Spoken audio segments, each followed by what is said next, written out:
Welcome to Electric Evolution with Liz Allan. This podcast is about the journey to a more sustainable future in order for us to be able to do our bit to achieve net zero. I'll be discussing a variety of topics with experts in their field in order to educate and increase our knowledge of clean energy, electric vehicles and the electric vehicle infrastructure. So whether you're an individual wanting to make a difference at home, a small business or a corporate, this podcast is just for you. On the podcast today, I have got Stuart Douglas, and he is the Managing Director of PogoCharge. Stuart, thank you ever so much for agreeing to come on. It's great to see you. We've had a couple of chats, haven't we? Thank you, Liz. Yeah, we've had quite a few chats now. So for those of you who are watching this on YouTube, you will see behind Stuart there is a scene that we've actually seen a couple of times previously. Because, so basically, just to kind of give a little bit of information before Stuart starts talking. So PogoCharge are the charge point operator arm of SWARCO. So if you're watching it, you'll see there's a little bit of SWARCO background in there. But it's lovely, isn't it? Yeah, look, it's a good backdrop, Liz. But you're absolutely right. Pogo is a separate brand within SWARCO. It's the driver-facing, public-facing CPO that we're building, which is fully funded by SWARCO. Fantastic. So there's another thing I'm going to say. So obviously we've had Anne Buckingham on the podcast previously from SWARCO, and Michael McLeod. Should have put them in the right order, but hey, Anne's she's the managing director, isn't she? So, but besides that, I'm going to just say Stuart actually lives in Wallingford, which is about 15 minutes from where I live. So You're not going to give my address away, Liz, are you? I'm not going to give it away. I'm not going to give it away. I promise. But so we could have actually done this face to face, couldn't we? But this works. This works rather than you having to drive up to Milton Keynes. But there you go. We're here. I want to find out a little bit more about you, Stuart. So you were previously operations director at SWARCO, and then you've obviously moved into managing director. But give us a little bit of your background before SWARCO, or kind of in the run up to SWARCO, and then moving into PogoCharge. What were you doing before? I worked for Stanley Black and Decker before, Liz, the security division, so Stanley Security in the UK. Mm-hmm. I had various technology and product-based roles, so introducing new products to the market in the UK and working with partners and new technologies. Then I joined SWARCO, I'm not sure because it's quite a while now, but I think it's 7 years in June or July. Is it? Wow. And I joined another business unit called SKIDATA, APT SKIDATA, Yes. that are based in Hemel as well. I was head of operations for those guys for 3 years. I initially joined actually as installation manager in the UK, so looking after a team of IPMA project managers, then took on the whole operation through COVID, which was really difficult. It really accelerated, I think, learning as well. Lots of challenges that were faced during that time, which maybe might take a few more years to come through a business. So there were lots of ups and downs and scaling up and scaling down as restrictions came and went, and working with airports and retail parks and car parking locations. And SKIDATA also look after football stadiums as well. So the event space was really key and really impacted during COVID. So did that for 3 years, and then joined Justin at SWARCO Smart Charging 2 years ago as operations director. Worked on that side of the business for a year, and then joined Pogo, I think it was June last year. So just very quickly coming up for a year. Lots has happened in the last sort of 10 months. I think the business has changed massively. I mean, we'll get into some detail, I'm sure, but we've scaled up on a mega scale, I would say. We had, I think, 19 full-time employees in December. Today we've got 43. I think we've got a couple of vacancies, so 41 with a couple of vacancies to fill. So essentially the business has doubled up in size.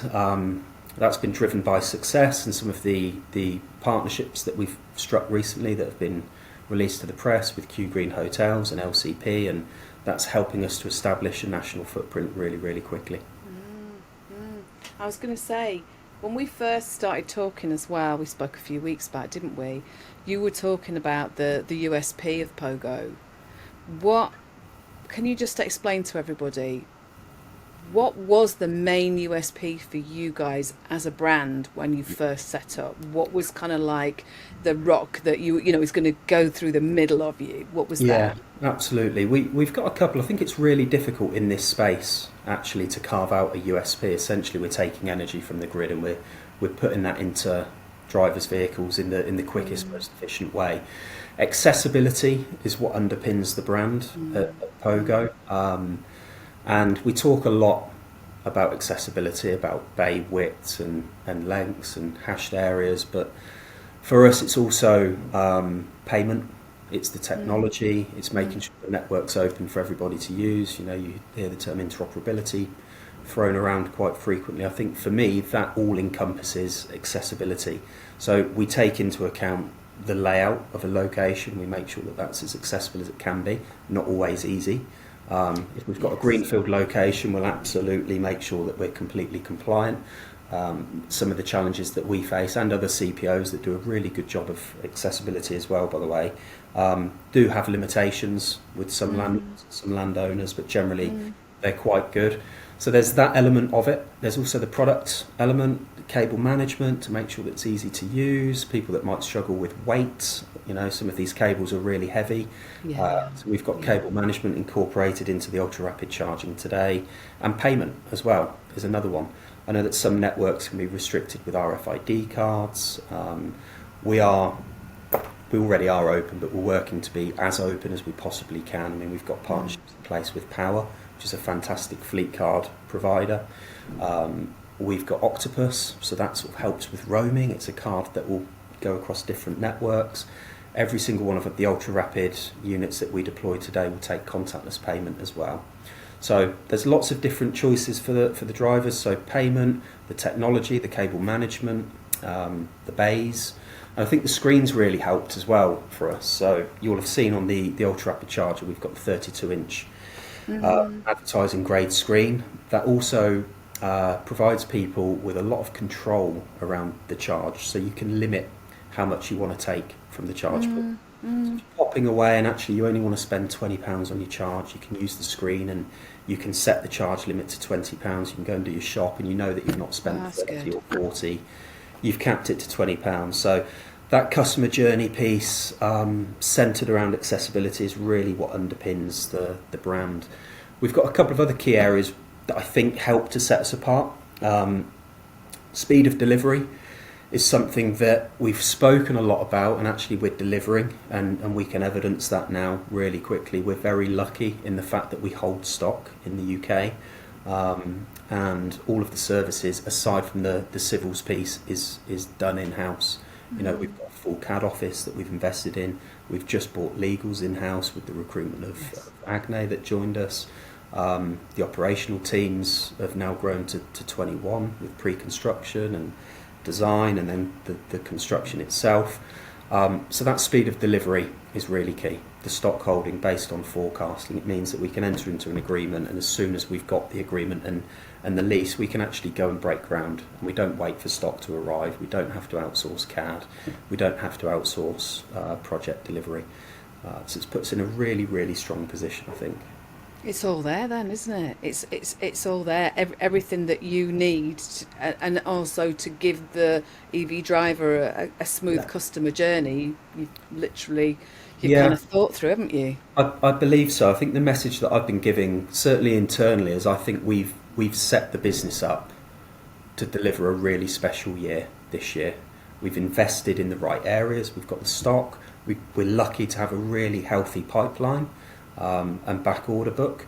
This year for us is all about delivery, and I think if we do the things that we're planning on doing, which we will, at the end of the year we're going to be in a really strong position actually. Yeah.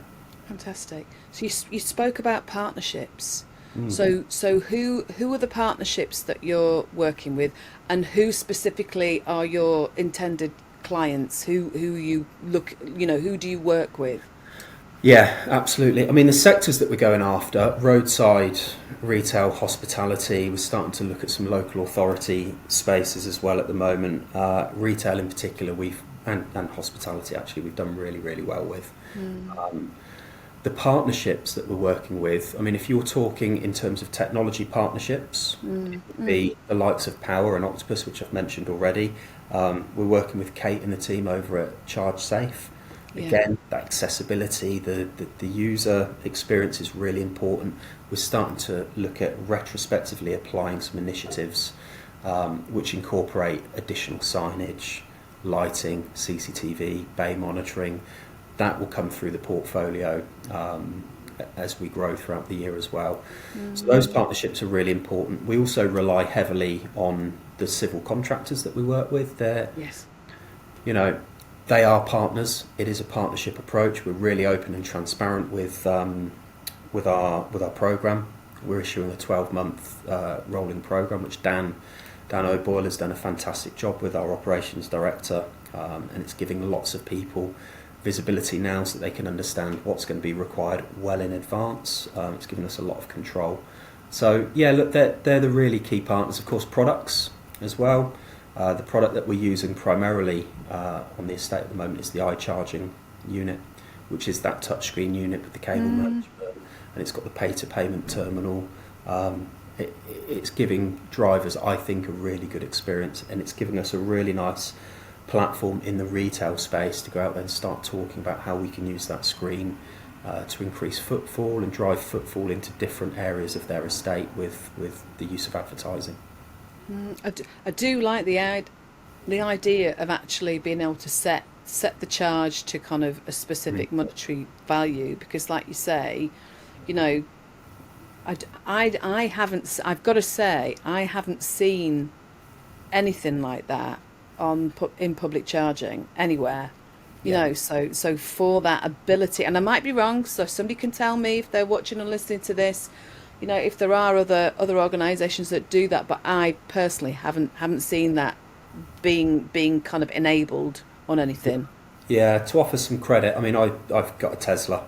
The Tesla app gives you really good functionality around where you want to set the charge limit. Not that you always do that, but the charger absolutely will prompt you. It will enable you to do that. And I think that there have been times that I've plugged in and I intend to top up 50, 100 miles, and you go and you get distracted and you come back and you've put 250 mile range in the vehicle and you didn't really need to do that. So it's a really nice option, I think, for drivers to plug in and know exactly what they're going to spend without risk of going to 30 or 40 or whatever that might be.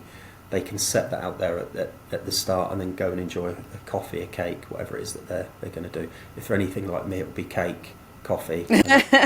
No, talking coffee and cake. Yeah. I actually, because I'm celiac, I was sat in a charging hub and there happened to be a Costa nearby.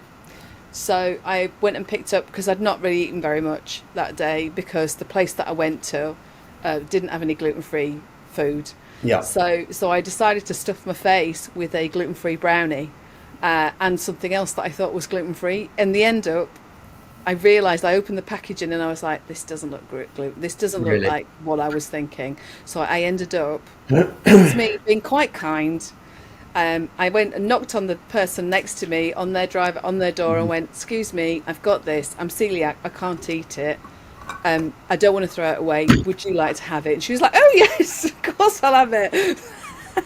So yes, I know what you're saying about getting cups of tea and cake and things like that. Not the try not to do it all the time though. Yeah. Is it bad for our health, EV charging? I mean, definitely. I think my cake and coffee consumption has gone up since driving an EV, right? Do you reckon? Yeah. But you would have stopped to go for a comfort break anyway, though, wouldn't you? Yeah.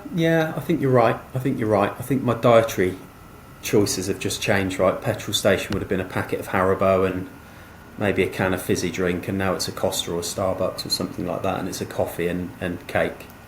Yeah.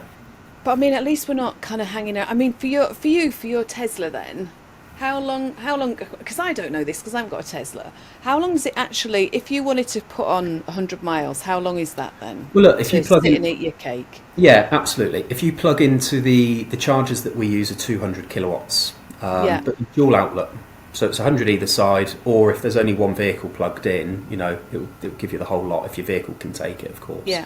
So my Tesla has got, 260 mile range, I think. That would take 35 minutes, maybe. Is that from 10%?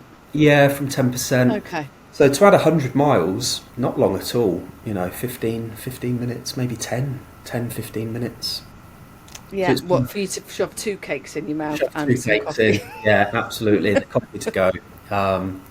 Yeah, it's fine. It's fine. And I think it's a really good question, about the market and market needs and driver needs and how that's changed dramatically. 50 kilowatt units, 100 kilowatt units, 200 kilowatts units, where does it go? And it's all going to be driven by consumer behaviour, battery technology, that's all going to come through. And I go back to the product again. The product that we've selected, the iCharging unit, is fantastic because we've got the separate power modules that are tucked away at the back of the site there. We can actually scale those chargers up to 600 kilowatts. So we're deploying at 200 kilowatts today because that meets the need for the majority of the market. As that evolves over a number of years, and it's, there's an environmental impact here as well on shipping and other bits and bobs that we probably don't need to go into, but we can scale those units up to 600 kilowatts. We can open up the power modules, we can deploy more power, close them down, and we can deliver 600 kilowatts through those units. Of course, we've got restrictions of grid, DNO, and if we're going to get into that detail, we'll probably need a separate podcast for that because there are many challenges around that. But it's a future-proof product, which is fantastic for us. So as we go through the life cycle of a lease or an agreement, which are typically sort of 20 years, we've got asset refresh baked into those leases and agreements because we need to, because the product will get used quite heavily. But it's future-proof. We don't have to go, as battery technology changes or driver behaviour changes, we don't need to go to site and uplift equipment and cause a load of disruption and ship loads of stuff and get subcontractors on site for 2-3 weeks. We can be in there for a day or two and upgrade the power and deploy a much higher level of charge through the same physical unit that we've got in the vehicle, which is really good. So it's not as if you're not retrofitting it, are you? Like you say, you're leaving enough space in those units to actually be able to kind of being able to add on. I suppose it's a bit like us. It's different but similar. So at the moment at home for us, our battery storage that goes with our solar panels, we can modulate. It's modular, so we can keep adding to it. So yours is. But yours is in the unit that you can keep adding to, isn't it? Absolutely right. Yeah, absolutely right. So there's no additional. It's not additional infrastructure. It's additional power modules that go into the existing units that we've got on site, which is a really nice position to be in because it's moved so quickly. The sector, the technology. I mean, I've been in this space for 2 years. The change that I've seen in 2 years, you might see that level of change in 7, 8, 10 years in another sector. It's an incredible pace that we're moving at here, and it's really exciting, by the way, and we do love it. But technology is moving really quickly as well. The types of payment that we take, the screens, the battery technology, the demand in the charger. I mean, how many ultra rapids were in demand 5-6 years ago? Great if you can find them. They weren't really there. People were happy with 50 kilowatts. I'm not sure people are happy with 50 kilowatts anymore. I certainly want the fastest charge that I can get, so I can carry on with my day. And that's where ultra rapid charging is going to emerge and is emerging as the primary product that we choose. And I think that definition will change over a number of years as the market evolves and technology evolves, and that definition of ultra rapid might be different to the definition that we've got today, and that's where that scalability up to 600 kilowatts will be really useful for us.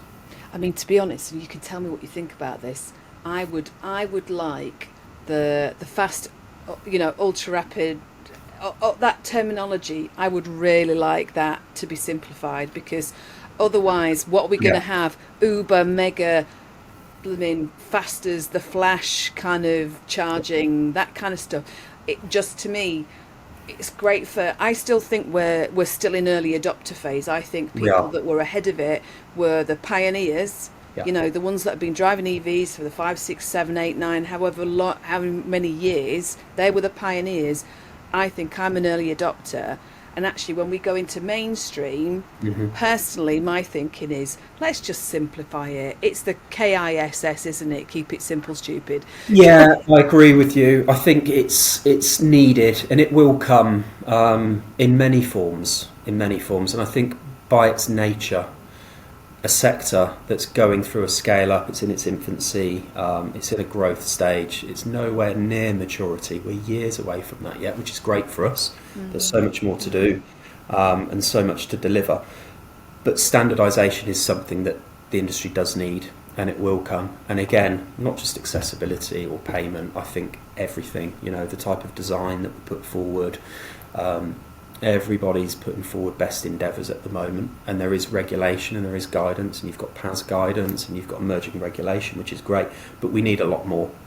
Designs, layout, product selection, definition, payment types, and again, I know the government is shaping some of that, which is really helpful, but there's a long way to go on that. There really is.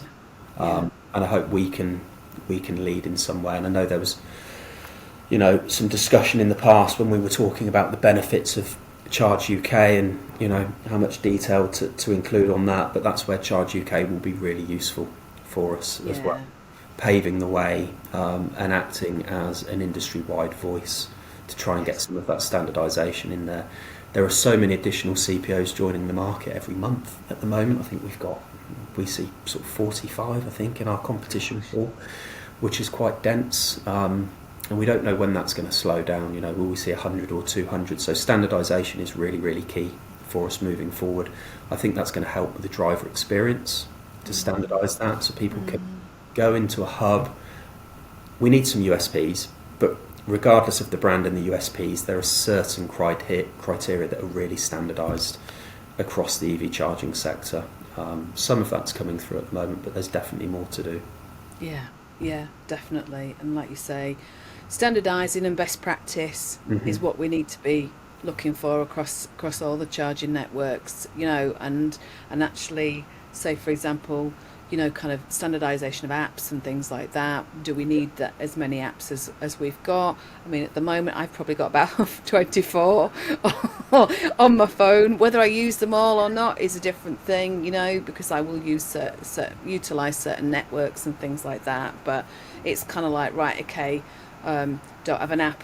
Make sure if you've got an app, make sure it's not the last thing that you think of, that kind of thing. But yeah, contactless is perfect for everybody.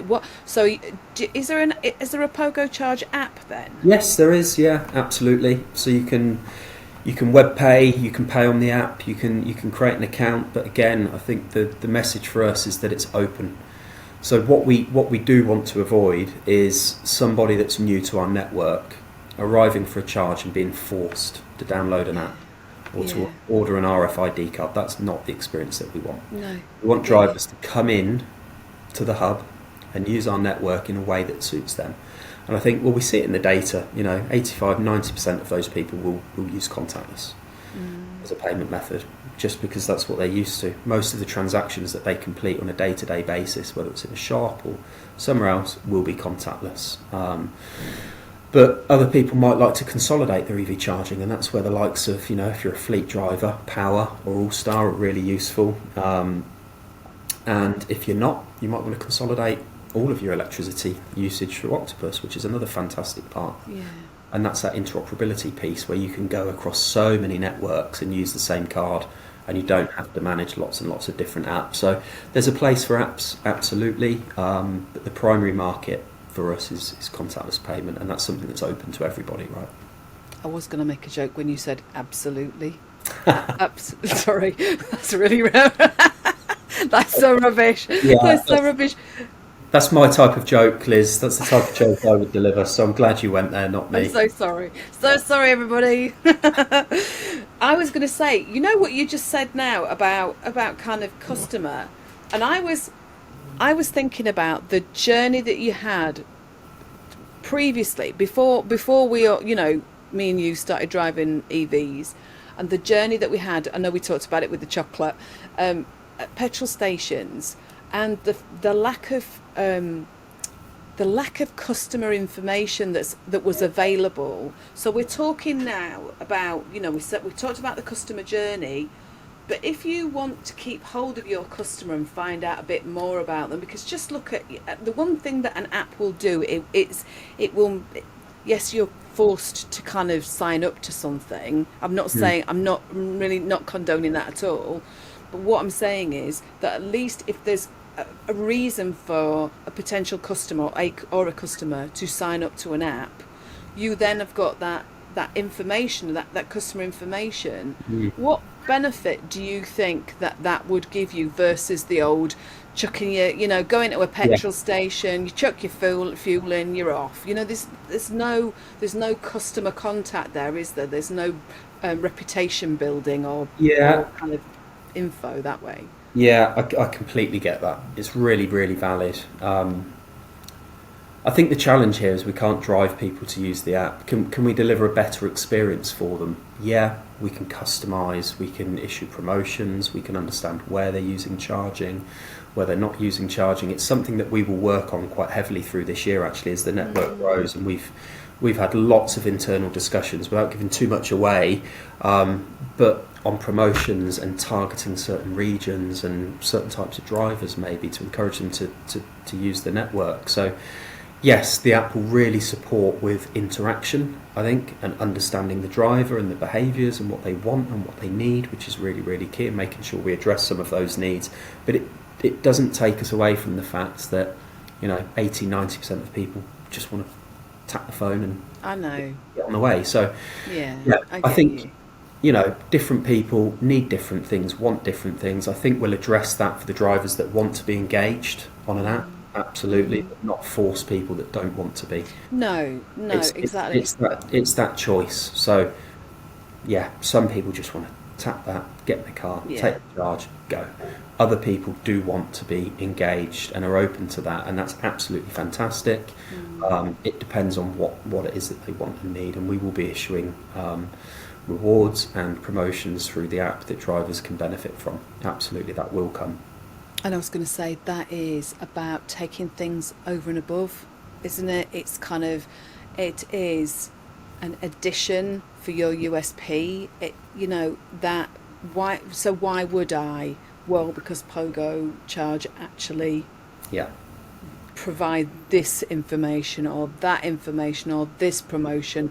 I might even get a free brownie at Costa Coffee. Maybe.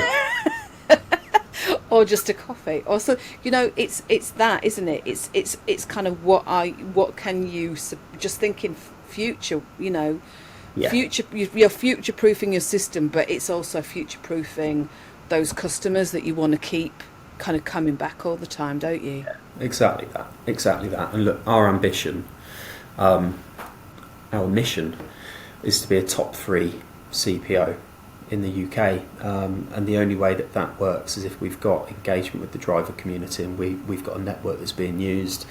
I think that starts right at the beginning with design and everything that we've talked about with accessibility, and that flows all the way through to after energisation, where we've got commercial operations in place and that continual engagement with the market and the driver community. So I think there are so many touch points from start to finish there.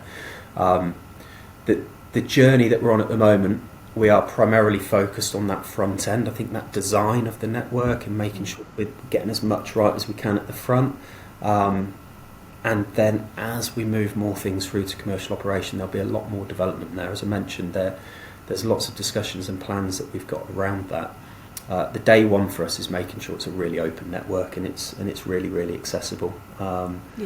Within our everything that's within our control, right? And we know that some things are and some things aren't, but absolutely everywhere where we can, we're making sure that we can give the best driver experience. I was going to say, so give us a bit of an idea about, I know we've talked about it, but where you currently are, and also if you can give us a little bit of information about your specifically your Erdington Road site. Yeah, absolutely. So we closed off last year. I'm going to take you back and bring you on a little bit of a journey with this, actually, and I'm going to talk about people quite a lot because that's the primary factor to the success that we've had, actually. So we closed out last year with a couple of really good wins, and we really started to see some activity on the network around sort of October, November, December in terms of growth. So we deployed 59 ultra-rapid chargers in November and December combined. So that gave us some good progress. And we've continued that through Jan and Feb. I think we had 32 that went out in January and 35 or 36 in February. And March will be 41, and then we're aiming for a run rate between 40 and 50, and we're set up to deliver that. Now, they're going through, and energisation follows behind. So we're starting to see some really nice sites being energised. One of them is Erdington Road, and that's a small retail park in Birmingham, and we've got coffee, we've got a Greggs on there, we've got a couple of ultra-rapid chargers that serves 4 bays, and it's a really good location. It's Kingsbury Road. It's actually at a junction, so it's known as both, which is not helpful. Erdington or Kingsbury Road. And it's that perfect hub where you can stop for a snack and a coffee and pick up an ultra-rapid charge with some accessible bays. And I'll be really open and transparent here as well. Are they completely compliant with the PAS guidance? No. Are they accessible bays? Do they provide a really good level of accessibility? Yes, they do. And that, I think, is a really good example of where we've worked with a landlord. We've worked with other organisations on that site. Again, I've referenced Greggs a couple of times. We've brought power in. We've enabled them to take power from our connection to power their operation as well, which has been really useful. And then working with the landowner to make sure that those bays are as accessible as they practically can be. There are always limitations for us. We've got curb layouts, we've got limitations to the demise, we've got no build zones to contend with. I think there's lots of operational things in the background that drivers maybe not they don't have awareness of, they don't really need awareness of it, but just to bring that to light, I think we're restricted sometimes in the level of accessibility we can bring. And then we're faced with the decision to make, which is, if we can't get perfect accessibility, does that mean we don't deploy in a location? For me, no, that's not the right answer. The right answer is that we work and engage with the landowner to find a position that's going to bring charging to the community, and it's going to bring an acceptable level of accessibility for the driving community, because the alternative is we don't deploy there and somebody does with no accessibility whatsoever, or nobody deploys there. And that's the challenge that we face on a site-by-site basis. So, if we get a greenfield location, and we do have some, we can put forward the perfect location, perfectly accessible bays, with every single piece of that guidance is being met.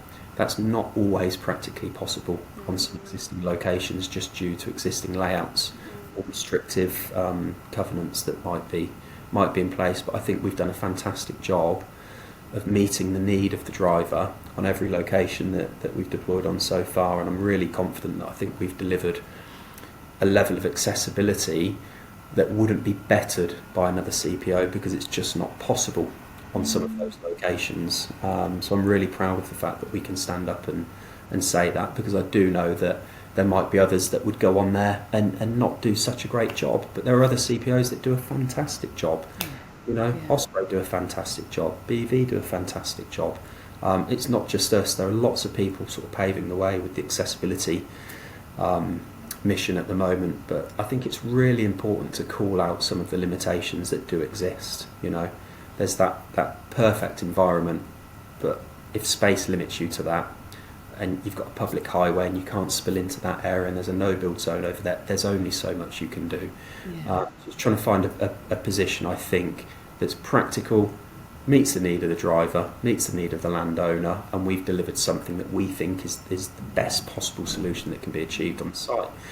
And that's where we really benefit from the people that we've got in our organisation. I mentioned the fact that we've scaled up. We've got a full CAD office now, an amazing group of people, 7 people there, which is headed up by Stephen Smith, who's got a really strong background in forecourt design and then EV design, and they're doing a brilliant job.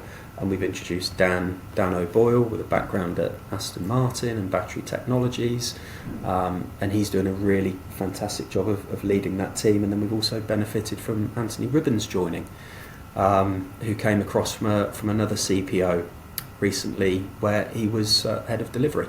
So we're bringing lots of knowledge across from lots of different areas in the sector at the moment to build out a team which has got an immense database of knowledge, and we're really applying that in the best possible way that we can.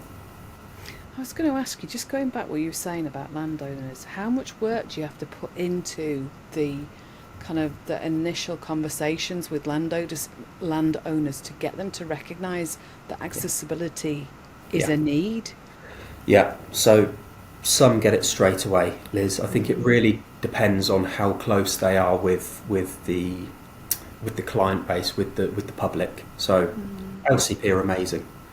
All of the deployment we have with LCP, we've got full support for accessibility, which is a brilliant position to be in. Others we do need to sometimes take them on a journey and explain the benefit, and bringing through charging that's accessible will increase footfall and therefore will benefit the site in other ways, and making sure that that's really, really understood. It really depends on their awareness, how close they are to the public and how important the customer journey is for them. We won't ever be in a position where we don't have any accessibility on a site. I think that's where we would draw a line, right? If we've got 10 standard bays and we can't put any accessibility in it, that for us is just no. We just don't go there. So there's always a compromise to be found, I think, with these sites. And, for the majority of people we work with, well, actually for all of them, otherwise we wouldn't be in partnership, for all of the clients that we're working with at the moment, we found a position with them that means the EV deployment that we're putting forward will be to a really, really good standard and a market-leading standard. So you said you want to be the top 3 charge point operators. What are the future plans do you have? How do you want to kind of rule the world, that kind of thing? I think we're being really sensible. I'm personally very ambitious, and the group are as well. They support us with all of the goals and ambitions we put forward. We shouldn't be distracted from the primary goal, which this year is to deploy a really good network with national coverage that gives us a platform to then kick on and grow again. And that's absolutely what we'll do. So we'll have a good national footprint with around 500 ultra rapids in the ground. Probably somewhere between 450 will be energised by the end of the year, depending on how quickly the grid support with some of the more challenging sites, but that's where we should be. That then sets us up really nicely for 2025, and I think what we'll see as we move into 2025, we'll continue to deploy the pipeline that we've got, which carries us through for a number of years actually, but we'll really start to focus on key locations with big hubs, super hubs. We've got some that we're working on at the moment that will take 40 ultra rapid bays with solar canopies and some battery storage. So, that national footprint, really good. Retail locations, hospitality sector. Next year we'll focus, I think, on larger locations, and of course looking a bit further forward and some blue sky thinking. There's some potential for us to do a bit more with solar. There's some potential for us to do something with energy generation and battery storage, and some potential expansion into other key areas. Yeah, so it will continue to grow, I think, is the short answer, Liz. Yeah. And actually, so I've got your website up here, which is, for those of you who want to know, it's PogoCharge.com.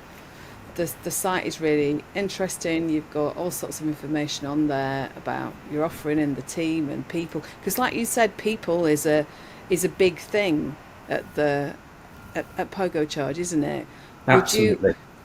Would you say that as you grow, your aim is to actually make sure the people, are kind of not just, I don't know what I'm trying to say, not just growing with the business, but actually still working together? Because, it's like when a business gets bigger, sometimes they end up not on purpose, but working in silos. Do you know what I mean? How do you see that?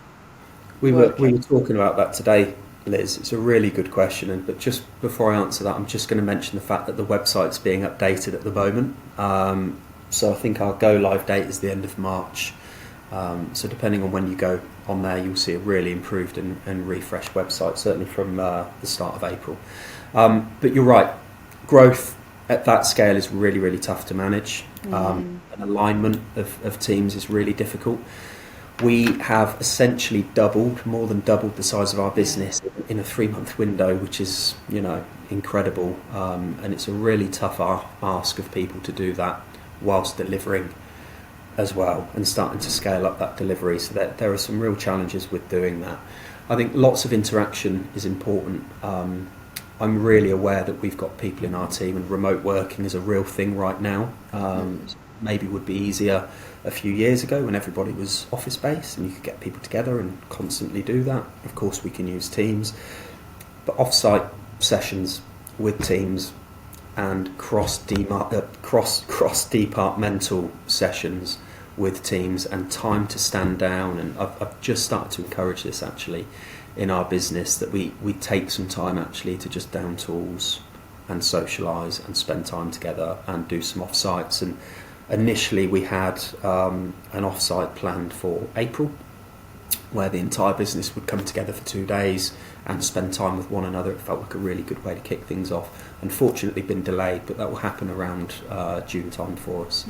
So for me it's really important that people see each other in person and meet and build relationships and understand that when they reach into another department they understand who that person is. Not just that it's a service or function that needs to be delivered, but actually it's a person behind that, and we've got really good relationships. The culture at Pogo is really good. We've got really, I would call it distributed leadership or shared leadership in our teams. I certainly try not to direct too much.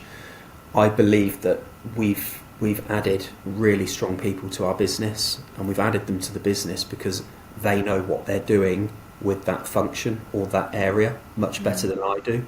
So my job, I believe, is to put the right people in the right area and set them in a direction with some goals and some motives, and then get out of their way and let them deliver it.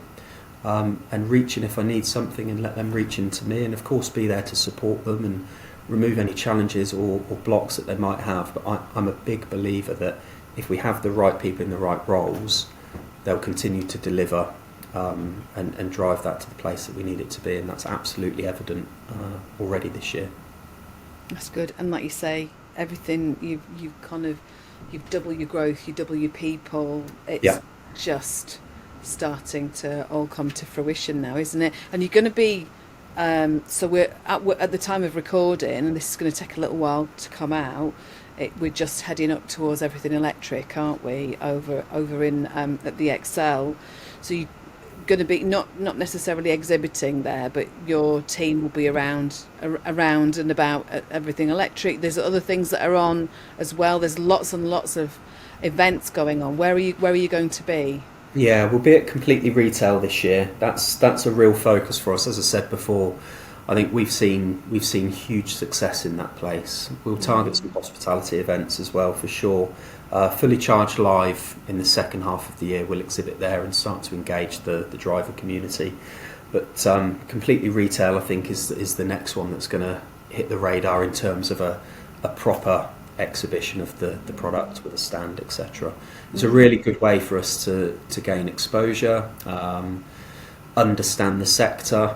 Again, I think some of these events, there's a danger sometimes you go and you set up a stand and you do the normal thing, but it's really important to understand and use the time to learn about the sector and understand what's happening, and what others are doing and what trends are emerging and what market forecasts might look like to just influence and shape your business a bit. So for me, it's not just about going and popping up a stand and popping some chargers on there. It's the interaction that's really important, and it's understanding everybody else in the space and what everybody else is doing, so that we can build that into any strategy that we need to. I like the fact that you people seems to be a big thing, whether it's people in your business or whether it's kind of reaching out to the EV drivers. That seems to me to be a really good facet of what you're trying to achieve. Yeah, totally. Look, I don't think we can do anything without good people. I really do believe that. If we don't have good people in our business, we just won't achieve, and that's why we've spent the time to get the structure in place and to get really, really good people in place. I mean, you say it with a pinch of salt, but we talk about our team as being world class, and that's a term that Dan, our ops director, will actually use, which I love. And when you look in there, can I say they're world class? I don't know, because I can't benchmark them against people around the globe. But do I think we're building a team which is going to be best in class and best in the EV sector in the UK? It will be up there for sure. I think the people that we've brought in and the way that we've set them up and empowered them, I have no doubt that we will have one of the best teams in the EV space this year, and that's something that we're really proud of. Yeah, exactly, and that's what you need. That's what you need, isn't it? You want that. So listen. So finally, obviously, I've said the name of the website, so PogoCharge.com. Thank you, Liz. Where else do you want people to find you specifically? What kind of social media platforms are you on, and where do you? I know you really love social media, don't you? Not. He's shaking his head for those who are listening. Where would you like people to contact you as a business, and maybe you if they want to reach out to you specifically? Yeah, I think LinkedIn is a primary platform for us at the moment. Doesn't mean it will stay that way. I mean, if it's for drivers, through the website, use the contact there. But for professionals in our sector and for drivers, to be fair, to see what's going on over at PogoCharge, I think LinkedIn is a really good place to see what we're doing in real time. We're very active in that space. I'm personally, I say active, maybe 1 or 2 posts a month, Liz, which is quite active for me. That's the primary platform, I think, to reach out and connect. So if you look for PogoCharge on LinkedIn, you'll find us there. We're quite active. We tend to have a post a day. Yeah. The moment, because it's a really busy period of growth for us, and it's a good way to see what's coming through, to see what type of people that we're recruiting and adding to the business, and to see the sites that are opening and being energised each month as they come through. So we've got a few that are being opened and energised in the next couple of weeks, and they'll be fully featured on LinkedIn, which will be quite cool. Brilliant. Well, listen, Stuart, it's been brilliant. It's been great. Lovely talking to you. We will have to meet up for a cuppa since we live quite local to each other, won't we? We do. We'll do it in person next time, yeah, for sure. Definitely. So thank you ever so much for your time. It's been really lovely talking to you. Thanks for having me on, Liz. Thank you. Hey, no worries. And to everybody else, I'm going to see you next time. Thanks for listening and watching. Bye. Thanks for watching this episode of Electric Evolution. If you enjoyed it, please don't forget to hit the like and subscribe buttons to stay connected with us. And if you're inspired by our journey towards a sustainable future and want to support our mission on a monthly basis, please check out our Patreon page at patreon.com/Electric Evolution Podcast. Your support really helps us to bring the latest insights and discussions in the world of clean energy, electric vehicle charging and sustainability to you. If a regular subscription isn't what you're looking for, you can always consider buying us a coffee. Just head over to www.buymeacoffee.com/Electric Evolution Podcast. Every cup helps us to keep the electric evolution moving forwards. And if you're curious about our work in the EV infrastructure sector at Full Circle Continuous Improvement, why not visit us at www.fullcircleci.co.uk to find out more. And if you want to send me a message, you can always email me on liz@fullcircleci.co.uk. And finally, please don't forget to share this podcast if it's sparked your interest. And let's keep spreading the word about all of these topics that we're covering. So, until next time, see you soon. Bye!